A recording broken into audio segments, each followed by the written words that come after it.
Υπάρχουν κάποιες καταστάσεις, οι οποίες από μόνες τους είναι εξαιρετικά στρεσογόνες. Αυτά συνήθως είναι μεγάλα και σοβαρά ζητήματα που μπορούν να προκύψουν στη ζωή ενός ανθρώπου ως κεραυνός εν αιθρία και πραγματικά να μην μπορεί να βρει κανείς λύσεις ούτε και να βγει εύκολα από εκεί. Όμως ευτυχώς αυτές οι καταστάσεις συμβαίνουν σπάνια και δεν ξεπερνούν τις 3 με 4 φορές καθ' όλη τη διάρκεια της ζωής ενός ανθρώπου. Αυτό όμως που πραγματικά τσακίζει κάποιον είναι το στρες της καθημερινότητας. Μπορεί να τον οδηγήσει στην απόγνωση ακόμη και στην ασθένεια. Μείνετε μαζί μου μέχρι το τέλος αυτού του βίντεο για να δούμε τι προκαλεί το στρες της καθημερινότητας, αλλά και 5 πανεύκολες πρακτικές για να το εξαλείψετε τελείως.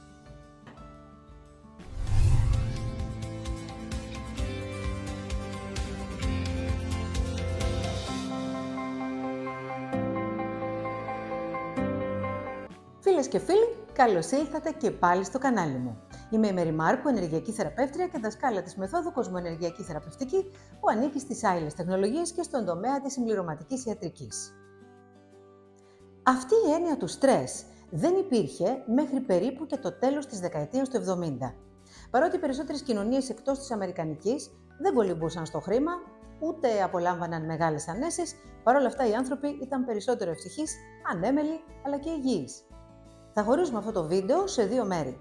Αρχικά θα δούμε ποιοι είναι οι λόγοι που προκαλούν το καθημερινό στρες και στη συνέχεια θα σας δείξω 5 απλούς τρόπους συμπεριφοράς για να το πετάξετε κυριολεκτικά από πάνω σας. Κατά την άποψή μου, υπάρχουν 3 βασικοί πυλώνες που δημιουργούν το στρες των ανθρώπων στις σύγχρονες κοινωνίες. Πάμε να τους δούμε.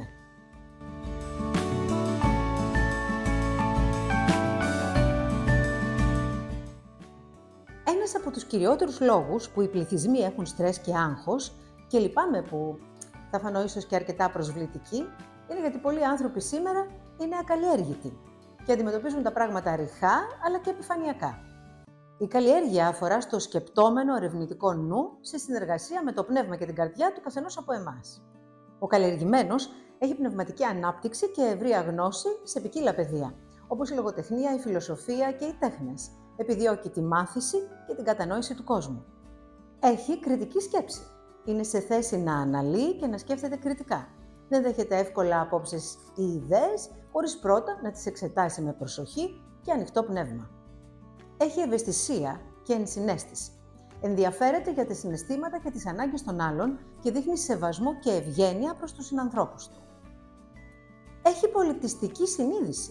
Εκτιμά τον πολιτισμό του, παρακολουθεί και συμμετέχει ενεργά σε πολιτιστικά δρόμενα. Έχει αίσθηση της πολιτιστικής του κληρονομιάς, αλλά και των αξιών που τη συνοδεύουν. Έχει πνευματική ταπεινότητα, διότι παρά την ευρυμάθεια και τη γνώση του, ο καλλιεργημένος άνθρωπος αναγνωρίζει ότι δεν γνωρίζει τα πάντα και ότι η μάθηση είναι μια διαρκής διαδικασία. Ο καλλιεργημένος άνθρωπος δεν είναι εκείνος που μπουκώνεται στα πτυχία για να κρυφτεί πίσω από αυτά, ώστε να μην φαίνεται η κενότητά του, με την άδεια μάλιστα του κράτους. Διαλέγει μια ολιστική προσέγγιση στη ζωή που περιλαμβάνει τη συνεχή μάθηση, το σεβασμό προς τον πολιτισμό, την κριτική σκέψη και την ευγένεια. Ο επόμενος πυλώνας παραγωγής άγχους είναι οι θρησκευτικές αντιλήψεις που εμποδίζουν δισεκατομμύρια άτομα στον πλανήτη μας να ζήσουν μια ευτυχέστερη ζωή, καθώς παραμένουν κολλημένοι σε ιδεολειπτικές θεωρίες και σε ενοχικά ή απαγορευτικά συστήματα πέραν κάθε λογικής ευτυχίας και πρόοδου. Μην θεωρήσετε ότι πιστεύω πως οι θρησκείες είναι άχρηστες ή ακατάλληλες. Απλώς οι θρησκείες από τη μία είναι τεράστιοι μηχανισμοί συμφερόντων και από την άλλη είναι δόγματα. Και το δόγμα δεν μετακινείται εύκολα. Παρ' όλα αυτά, οι πολίτες, δίχως να χάνουν τη θρησκευτικότητά τους και την επαφή τους με το θείον, είναι καλά να προσαρμόζουν τις ζωές τους στις ανάγκες τους και στις επιταγές των καιρών. Διαφορετικά μπαίνουν σε μια διελκυστίνδα ανάμεσα στο παρελθόν, το παρόν και το μέλλον, ενώ το σκηνή είναι οι ίδιοι. Ο εγκέφαλος δεν είναι κατασκευασμένος να δέχεται τέτοιο καταιγισμό οπτικοακουστικών πληροφοριών. Δεν προλαβαίνει να τις επεξεργαστεί και ανάλογα με το τι βλέπει ή ακούει κάποιος, αναστατώνεται ψυχικά και πνευματικά, δίχως καθόλου να έχει επίγνωση αυτής της κατάστασης. Κατά συνέπεια, αυτό από μόνο του δημιουργεί ένα συνεχόμενο απροσδιόριστο στρες, το οποίο προστίθεται ασφαλώς πάνω στα δικά του ζητήματα της καθημερινότητας που έχει να επιλύσει. Κάθε μέρα, όλο και πιο πολύ αυτές οι μοντέρνες συνήθειες του να είναι κολλημένος κάποιος σε μία οθόνη δηλητηριάζουν τον ψυχισμό και πιέζουν τον εγκέφαλο να λειτουργήσει με έναν τρόπο που δεν προβλέπεται στην κατασκευή του. Αυτή η κατάσταση με τον καιρό μετατρέπεται σε κάτι σαν σε χρόνια ασθένεια και μπορεί ασφαλώς να οδηγήσει έως και στην κατάθλιψη.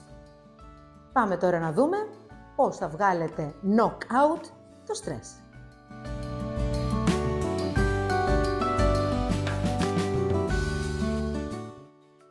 Κόψτε ταχύτητα. Σχεδόν καμία στιγμή της ημέρας κανένας άνθρωπος δεν είναι συνειδητός και συγκεντρωμένος στη δική του ζωή και στο δικό του πρόγραμμα. Συνεχώς πέφτει σε περισπάσεις από τις πιο απλές μέχρι τις πιο στριφνές. Αν θέλει να έχει τον έλεγχο της πραγματικότητάς του, πρέπει οπωσδήποτε όλες του οι κινήσεις από τη στιγμή που ξυπνάει το πρωί μέχρι την ώρα που θα ξανακοιμηθεί να γίνονται σε πιο αργή ταχύτητα, ώστε να προλαβαίνει να καταλαβαίνει ακριβώς τι γίνεται και τι θέλει να κάνει. Να βρίσκεται δηλαδή προσγειωμένος στο εδώ και τώρα.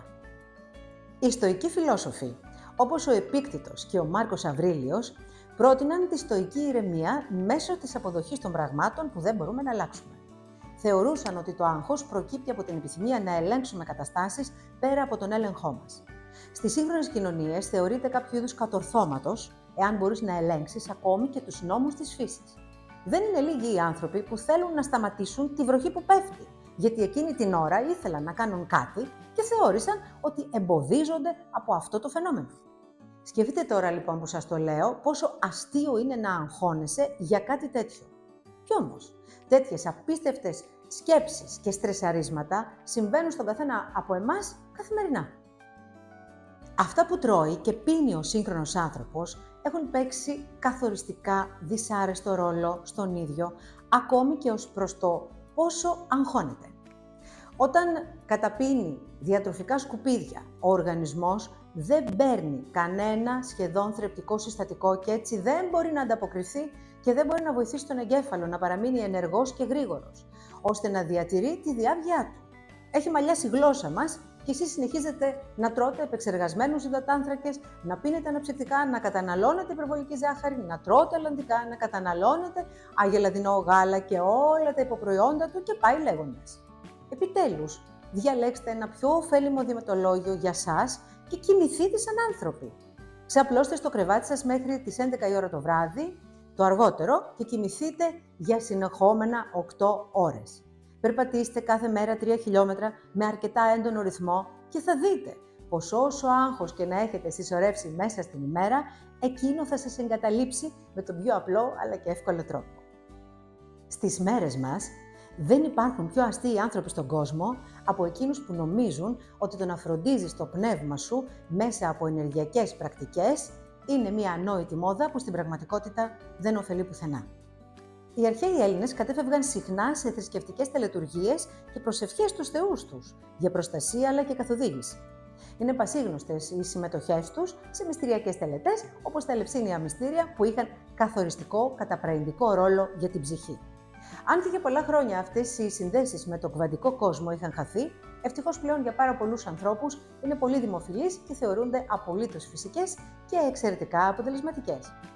Τέτοιες πρακτικές είναι η γνωσιακή συμπεριφορική ψυχοθεραπεία, η γιόγκα, ο βελονισμός, η βοτανοθεραπεία και ασφαλώς στην κορυφή όλων αυτών, για να ευλογήσουμε και τα γένια μας, οι ενεργειακές θεραπείες, οι οποίες χρησιμοποιούν βέβαια συγκεκριμένες ενεργειακές ηλεκτρομαγνητικές συχνότητες με επιστημονική γνώση και θεραπευτικό στόχο. Άφησα για το τέλος το νούμερο 1 στρεσογόνο παράγοντα αυτού του πλανήτη, το κυνήγι των χρημάτων. Είναι αλήθεια πως η ζωή των ανθρώπων σε όλο τον πλανήτη έχει αρχίσει να εξελίσσεται σε μια κόλαση που αφορά την επάρκεια σε σχέση με την κάλυψη ακόμη και των βασικών αναγκών. Κατοικία, διατροφή, ενέργεια, ένδυση, σπουδές, υγειονομική περίθαλψη και μεταφορές. Είναι ηλίου φαϊνότερο πως οι κυβερνήσεις παίζουν διακοσμητικό ρόλο και εξυπηρετούν περισσότερο τον εαυτό τους που να βρίσκονται στην εξουσία και ποιος ξέρει τι άλλα συμφέροντα. Αυτό βέβαια είναι ένα άλλο βίντεο που δεν θα το κάνουμε τώρα. Έτσι λοιπόν, ενώ αυτά θα έπρεπε να εξασφαλίζεται από τα κράτη ότι θα είναι προσιτά, διότι είναι απαραίτητα για να αισθάνεται ένας άνθρωπος ασφαλής και να μπορεί να νιώθει ήσυχος και ξένιαστος, ώστε στη συνέχεια να δώσει τις δυνάμεις του στη δημιουργική πρόοδο τόσο του εαυτού του, όσο και της κοινωνίας που ζει. Αντίθετα, Όχι μόνο υπάρχει πλήρης αδιαφορία επί αυτών των θεμάτων, αλλά το σύγχρονο μάρκετινγκ που προάγεται δυσκολεύει ακόμη περισσότερο τις ζωές μας, καθώς προωθεί δεκάδες ψευδοανάγκες για τις οποίες σε πείθει ότι αν δεν έχεις χρήματα για να τις εκπληρώσεις και να τις απολαύσεις, είσαι δυστυχής. Σας καλώ όλους όσοι βλέπετε αυτό το βίντεο να ανοίξετε τα μάτια σας και να αρχίσετε να σκέφτεστε λογικά και υποστηρικτικά για τον εαυτό σας, κάνοντας τις ανάλογες κινήσεις ασφαλώς. Όταν τα χρήματα φεύγουν από τα δικά σας χέρια, πηγαίνουν στις τσέπες κάποιου άλλου. Εξετάστε με σοβαρότητα αν αυτό που σας προσφέρετε πίσω ως αντάλλαγμα αξίζει πραγματικά τον κόπο για εσάς. Φτιάξτε λίστες με τι σας χρειάζεται πραγματικά και τι όχι. Θα εκπλαγείτε από το πόσα χρήματα θα περισσέψουν από το μηνιαίο σας προϋπολογισμό, κάτι που αναμφισβήτητα θα μειώσει πάρα πολύ το άγχος σας. Σταματήστε να είστε ασυλλόγιστα ρομπότ καταναλωτών και φροντίστε τον εαυτό σας σε όλα τα επίπεδα, κάνοντας καλύτερες και ορθότερες επιλογές. Συνοψίζοντας λοιπόν, όπως έχουμε πει αρκετές φορές από αυτό το κανάλι, ο κόσμος που μας περιβάλλει είναι καταρχάς ενεργειακός και στη συνέχεια φυσικός. Ενώ λοιπόν οι ενέργειες του πλανήτη έχουν εξελιχθεί και έχουν ανέβει δόνηση και επίπεδο, οι άνθρωποι δεν έχουν ακολουθήσει στο μεγαλύτερο μέρος τους αυτή την εξελικτική πορεία και έχουν παραμείνει κολλημένοι σε ιδέες, απόψεις και αντιλήψεις του παρελθόντος. Η ψυχολογία διακρίνει το στρες σε οξύ ή σε χρόνιο. Όποιο είδος στρες και αν σας έχει καταλάβει, όπως ξεκάθαρα φαίνεται, χρειάζεται να πατήσετε λίγο φρένο και να αναθεωρήσετε τον τρόπο με τον οποίο εξετάζετε τα πράγματα και διαλέγετε για να ζείτε. Καλλιεργήστε τον εαυτό σας. Μην ασχολείστε με πνευματικά και άλλου είδους σκουπίδια. Μην αφήνετε να σας καταλαμβάνει μια ανόητη βιασύνη. Πάψτε να θέλετε να ελέγχετε τα πάντα, νομίζοντας πως έτσι θα είστε πιο ασφαλείς. Φάτε σωστά, κοιμηθείτε επαρκώς και κινηθείτε κάθε μέρα όσο πιο πολύ μπορείτε. Και τέλος, διαλέξτε πού και πώς θα διαθέσετε τα χρήματά σας, αλλά και ποιος θα σας διοικήσει. Δοκιμάστε να τα κάνετε για 1-2 μήνες και πραγματικά θα δείτε τεράστιες διαφορές και θα απολαύσετε περισσότερο τη ζωή σας.